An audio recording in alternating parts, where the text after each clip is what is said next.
Before we get into this latest story, don't forget to hit the subscribe button if you haven't done so already. Hell yeah or no? It's a no, so. If it isn't a hell yeah, it's a no. So goes the advice from Derek Sivers, a man who I guess can be described as a self-help guru, even if he doesn't appear to use that title himself. The books he's written, including Hell Yeah or No and How to Live, suggest the self-help sombrero fits well. On first viewing, I thought this counsel to be spot on. If one has doubts about engaging in something, it's best to follow one's instincts and decline. On deeper reflection, however, I began to think about the times the decision I took was a definitive hell yeah. Now, I may be guilty of recency bias here, particularly in this highly uncertain period I'm going through, but I couldn't think of any hell yeah decision in my life. Before any choice I eventually opted for, there was an amount of thought and much hesitation. Heck, I struggled to decide with peace of mind over what to eat in a restaurant, never mind the mental and at times physical chore of choosing one potentially life-altering path over another.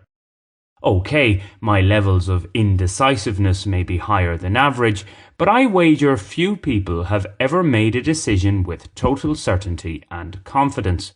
Almost all choices come with pros and cons. Perhaps in Hell Yeah or No, sagacious Sivers expands on such dilemmas and helps the irresolute reader find the fogless way.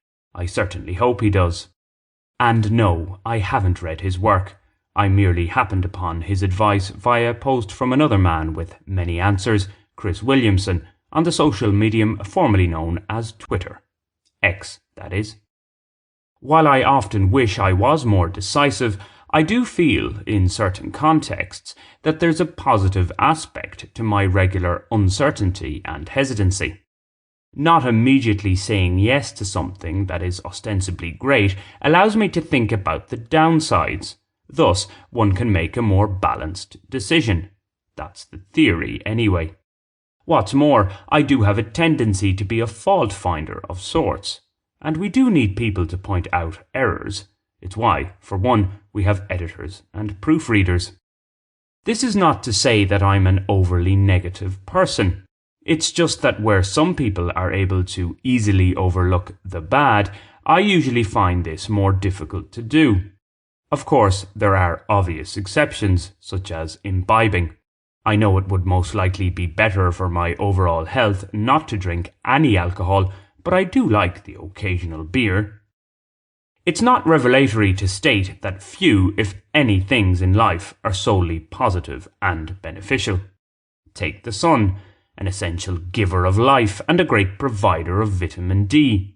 Yet soaking in too much of it can hasten one's earthly demise in the form of skin cancer.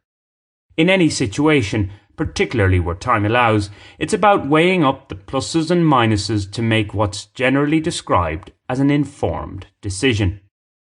So while a choice might not be an obvious hell yeah, the positives on one side may be sufficient enough to make it the selection that's, less hellish.